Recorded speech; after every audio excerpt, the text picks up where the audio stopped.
warahmatullahi wabarakatuh, Mitra Kominfo dimanapun Anda berada. Senang sekali saya Mila Atiki bisa menjumpai Anda dalam program Kabar Gorontalo Sepekan edisi kelima. Program ini kami hadirkan untuk memberikan informasi seputar pemerintah Provinsi Gorontalo selama sepekan.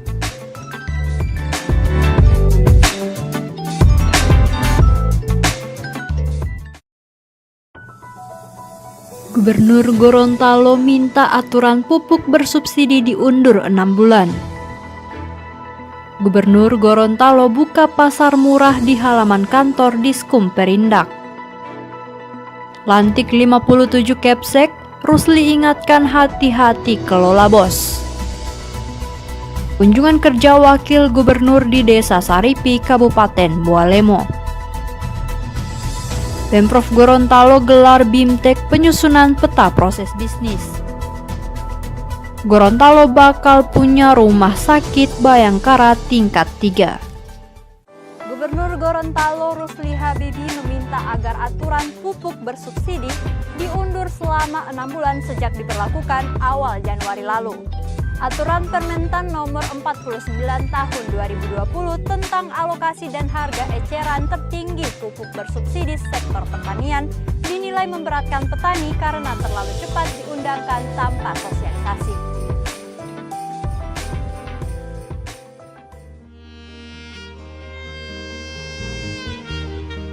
Gubernur Gorontalo Rusli Habibie meminta agar aturan tentang pupuk bersubsidi diundur selama 6 bulan sejak diberlakukan awal Januari lalu. Aturan itu dinilai memberatkan petani karena terlalu cepat diundangkan tanpa sosialisasi. Aturan yang dimaksud yaitu Permentan nomor 49 tahun 2020 tentang alokasi dan harga eceran tertinggi pupuk bersubsidi sektor pertanian. Regulasi baru itu tidak membolehkan petani membeli pupuk jika tidak berkelompok dan terdaftar dalam elektronik rencana definitif kebutuhan kelompok. Dalam beberapa kesempatan turun ke kabupaten kota, isu ini selalu mencuat. Salah satunya saat berdialog dengan petani di Kecamatan Rendangan, Kabupaten Pohuwato, Sabtu pekan kemarin. Lebih lanjut kata Rusli, masalah pupuk sangat penting bagi petani. Penyediaannya harus tepat waktu, tepat sasaran, dan tepat jumlah menyesuaikan dengan musim tanam dan musim pemupukan. Di tempat yang sama, Kadis Pertanian Muljadi Demario menjelaskan tentang perubahan signifikan keluarnya Permentan nomor 46 tahun 2020. Di antaranya ada kenaikan harga pupuk bersubsidi. Perubahan lain tentang cara mengakses pupuk. Petani diwajibkan berkelompok dan memiliki nomor induk kependudukan KTP elektronik. Kelompok dan NIK selanjutnya didaftarkan ke ERDKK. Jika prosedur itu tidak dilakukan, maka petani tidak bisa membeli pupuk bersubsidi. Persoalannya, lanjut kata Muljadi, pengimputan ERDKK untuk tahun 2020 sudah selesai. Periode pengimputan bulan April hingga November 2021 untuk kebutuhan pupuk tahun 2022. Perubahan lain menyangkut alokasi pupuk yang tidak sama setiap wilayah. Jika dulu jatahnya sama yakni 300 NPK 200 urea, maka sekarang tergantung kesuburan tiap wilayah. Berbagai perubahan itu dinilai terlalu cepat dan waktu sosialisasi terlalu pendek sehingga petani di lapangan bertanya-tanya.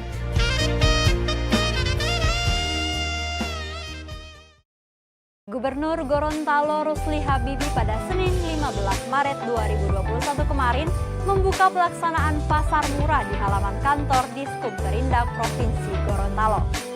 Pasar murah digelar jelang pelaksanaan bulan suci Ramadan 1442 Hijriah ini diharapkan agar meringankan beban masyarakat di masa pandemi COVID-19.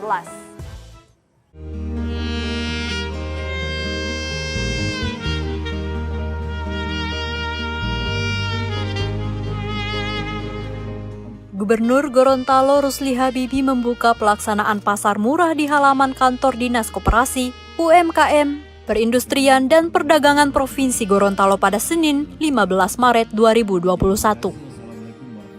Pasar murah digelar jelang pelaksanaan bulan suci Ramadan 1442 Hijriah yang tinggal sebulan lagi. Gubernur 2 periode itu berharap agar pelaksanaan pasar murah bisa mengurangi beban masyarakat di masa pandemi COVID-19.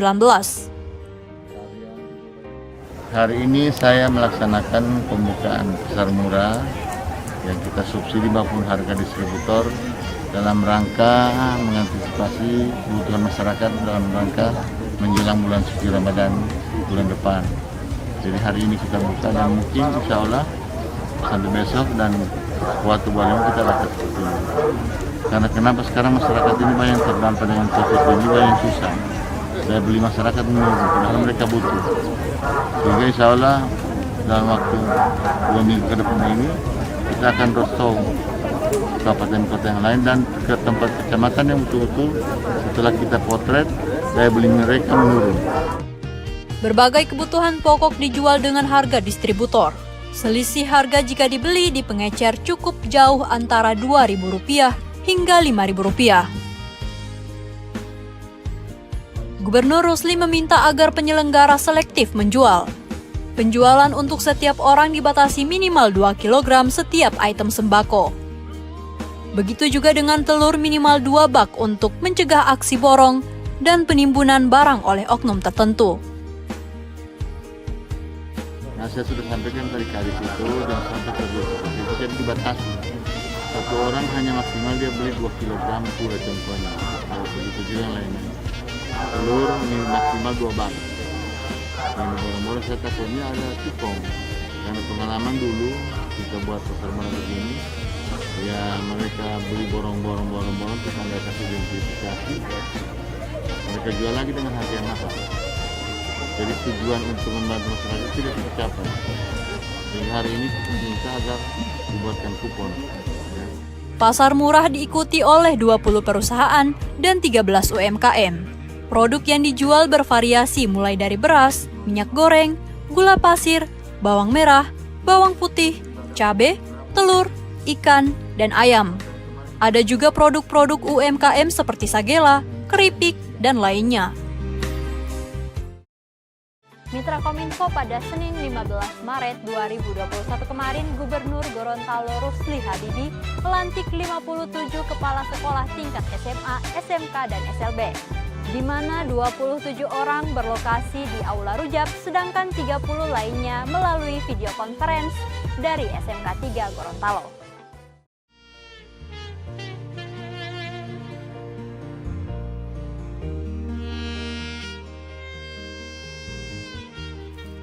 Gubernur Gorontalo Rusli Habibie melantik 57 kepala sekolah SMA, SMK, SLB bertempat di Aula Rumah Jabatan pada Senin 15 Maret 2021.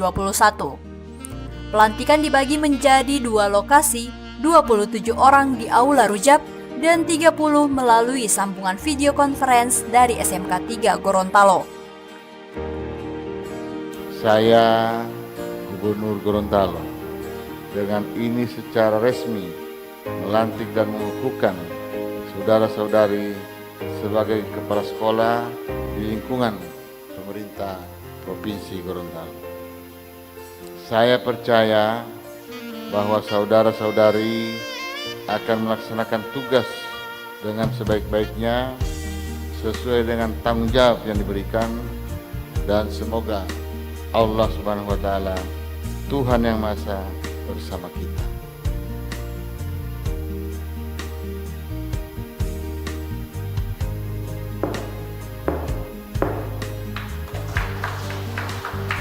Gubernur Rusli juga meminta agar Kepsek yang dilantik bisa mengantisipasi dan meminimalisir konflik internal di sekolah. Masih maraknya guru-guru yang merokok di jam sekolah, perselingkuhan dan hutang piutang menjadi beberapa hal yang dilaporkan kepada dirinya. Hal yang menjadi sorotan Rusli terkait banyaknya guru yang mengajukan pindah ke daerah lain dengan berbagai alasan. Menurutnya, perpindahan guru tidak boleh terjadi. Selain sudah menjadi kebutuhan, hal itu akan menyebabkan kosongnya guru mata pelajaran tertentu di sekolah tersebut. Untuk turun mengambil sampel bagi sekolah-sekolah yang mau bos. Ternyata, mohon maaf, ini saya perlu sampaikan kekeliruan, bahkan pertanggungjawaban juga terkesan abal-abal, juga format kepala juga itu penelitian siswa, sehingga makanya itu banyak keliru, bahkan yang dipahamkan seperti tadi saya katakan dimasukkan ke rekening pribadi, jadi ada rekening bos tadi. Nah ini terkait dengan BKD, terkait dengan kadis dan sementara Wagub untuk kita usulkan guru atau kepala sekolah yang lain di luar kampus. 57 kepala sekolah yang dilantik terdiri dari 30 kepala sekolah SMA, 22 kepala sekolah SMK, dan 5 kepala sekolah SLB.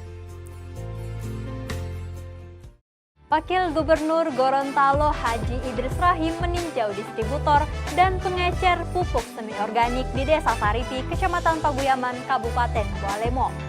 Dalam kunjungan kerja ini, Wakil Gubernur Gorontalo Haji Idris Rahim juga berkesempatan bersilaturahmi dengan beberapa kepala desa yang ada di Kecamatan Paguyaman.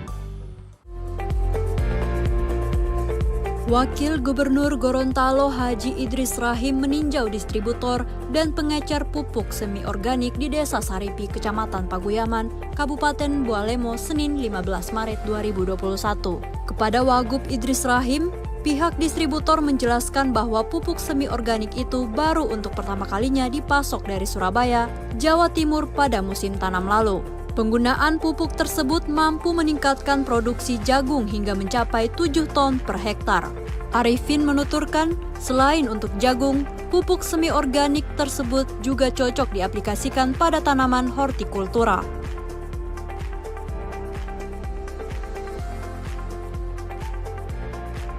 Dalam kunjungan kerjanya meninjau distributor pupuk semi organik di Desa Saripi, Wakil Gubernur Gorontalo Haji Idris Rahim berkesempatan bersilaturahmi dengan beberapa kepala desa di Kecamatan Paguyaman. Silaturahmi berlangsung di Aula Kantor Desa Saripi, Kecamatan Paguyaman, Kabupaten Bualemo. Pada silaturahmi itu, para kades menyampaikan beberapa aspirasi utamanya yang terkait dengan persoalan yang dihadapi petani, diantaranya jagung yang gagal panen, sulitnya memperoleh pupuk bersubsidi, hingga persoalan pemasaran beras lokal. Menanggapi hal itu, Wagub meminta kepada para kepala desa untuk melaporkan kondisi yang dialami petani kepada Dinas Pertanian Kabupaten Bualemo yang nantinya akan berkoordinasi dengan Dinas Pertanian Provinsi Gorontalo untuk menangani dan mencari solusi terkait kesulitan yang dihadapi petani. Kita tahu bersama bahwa Gorontalo ini sesuai dengan potensi yang ada, itu hampir 39% itu pertanian. Sehingga kalau nantinya kita servis pertanian itu dengan baik, maka pasti 39% masyarakat itu bisa sejahtera. Di akhir pertemuan itu, Idris berharap silaturahmi tersebut bisa terus dipupuk dan terjaga demi suksesnya penyelenggaraan tugas-tugas pemerintahan, pelaksanaan program pembangunan, serta pelayanan kepada masyarakat yang semakin prima. Pemerintah Provinsi Gorontalo melalui Biro Organisasi menggelar bimbingan teknis tata proses bisnis di Aula Panua Kantor Bupati Pohuwato. Dalam membuka kegiatan ini, Wakil Gubernur Gorontalo Haji Idris Rahim mengutarakan peta proses bisnis merupakan diagram yang menggambarkan hubungan kerja antara organisasi pimpinan daerah. Pemerintah Provinsi Gorontalo melalui Biro Organisasi menggelar bimbingan teknis penyusunan peta proses bisnis. BIMTEK dibuka oleh Wakil Gubernur Gorontalo Haji Idris Rahim di Aula Panua Kantor Bupati Pohuwato pada Senin 15 Maret 2021. Wagub mengutarakan peta proses bisnis merupakan diagram yang menggambarkan hubungan kerja yang efektif dan efisien antara organisasi perangkat daerah. Di samping itu, lanjut Idris, penyusunan peta proses bisnis akan mempermudah koordinasi dan sinergitas OPD dalam melihat permasalahan pada suatu program kegiatan sehingga bisa segera diambil langkah solusinya yang lebih terarah. BIMTEK ini bagi saya penting karena di samping kita memperoleh pengetahuan juga langsung dipraktekkan. Oleh karenanya bagaimana tadi dikatakan oleh Kepala Biro, selama 2 hari ini diharapkan peserta BIMTEK untuk sungguh-sungguh mengikuti dengan baik. Sementara itu, Kepala Biro Organisasi Arianto Husain mengatakan, penyusunan peta proses bisnis merupakan salah satu faktor suksesnya pelaksanaan reformasi birokrasi di instansi pemerintah. Menurutnya, penyusunan peta proses bisnis diharapkan akan meningkatkan efisiensi dan efektivitas sistem, proses, dan prosedur kerja pada setiap instansi. Kita harus melihat bahwa peta proses bisnis ini adalah gambaran daripada bekerjanya sistem. Jadi kalau di dalam peta proses bisnis ini adalah di dalam rangka mensinergikan semua aktivitas dari unit kelembagaan untuk bisa menghasilkan kinerja yang diinginkan yang bersifat yang sama, maka begitulah sistem bekerja. BIMTEK diikuti oleh 62 peserta utusan dari seluruh OPD Provinsi Gorontalo dengan narasumber dari Kementerian Pendayagunaan Aparatur Negara dan Reformasi Birokrasi. Provinsi Gorontalo bakal punya rumah sakit Bayangkara tingkat 3. Sesuai dengan namanya, rumah sakit ini akan dioperasionalkan oleh Polda Gorontalo dan dimanfaatkan anggota Polri serta masyarakat. Mitra Kominfo, berita terakhir tadi sekaligus menutup jumpa kita pada edisi kali ini. Semoga informasi yang telah kami sajikan dapat bermanfaat bagi Mitra Kominfo dimanapun Anda berada. Dan jangan lupa untuk like, komen, share, dan subscribe channel pemerintah Provinsi Gorontalo. Saya Mila Atiki dan tim undur diri. Sampai jumpa. Assalamualaikum warahmatullahi wabarakatuh.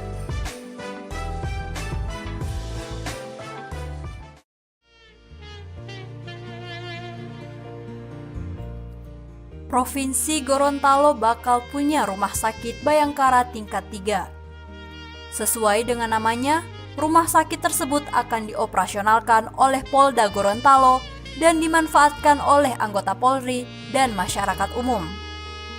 Kesiapan rancangan konstruksi dipaparkan di Mapolda Gorontalo pada Senin, 15 Maret 2021. Gubernur Gorontalo Rusli Habibi ikut hadir mendampingi Kapolda Gorontalo Irjen Pol Ahmad Wiyagus. Hadir pula Bupati Gorontalo Nelson Pomalingo. Kehadiran Rumah Sakit Bayangkara dinilai Rusli sangat membantu pemerintah dan masyarakat Gorontalo. Semakin banyak layanan kesehatan, akan semakin baik untuk masyarakat. Ia berharap rumah sakit tersebut selain melayani penyakit umum, juga menjadi pusat rehabilitasi pecandu narkoba. Dengan insya-Allah dibangunnya rumah sakit Bayangkara ini, yang ternyata di sini positifnya adalah terutama Pak Dr. Nelson yang alhamdulillah terpilih untuk kedua kalinya di tahun ke depan tidak pusing-pusing lagi membangun rumah sakit. Karena rumah sakit Bayangkara ini bukan hanya diperuntukkan oleh anggota Polri saja, tapi untuk umum juga. Nah, kemarin kita dengan Pak Kapolda kita memungkinkan juga dijadikan rumah sakit rehabilitasi narkoba. Karena Pak Waka, Pak Kapolda teman-teman, Gorontalo pada tahun 2006-2007 itu pernah dirilis oleh BNN urutan kelima pengguna narkoba di Indonesia. Kapolda Gorontalo Irjen Pol Ahmad Wiyagus menyampaikan terima kasih dan apresiasi kepada Pemprov yang sudah mengibahkan tanah untuk pembangunan rumah sakit. Menurutnya, persoalan tanah menjadi krusial jadi tidaknya pembangunan rumah sakit tersebut.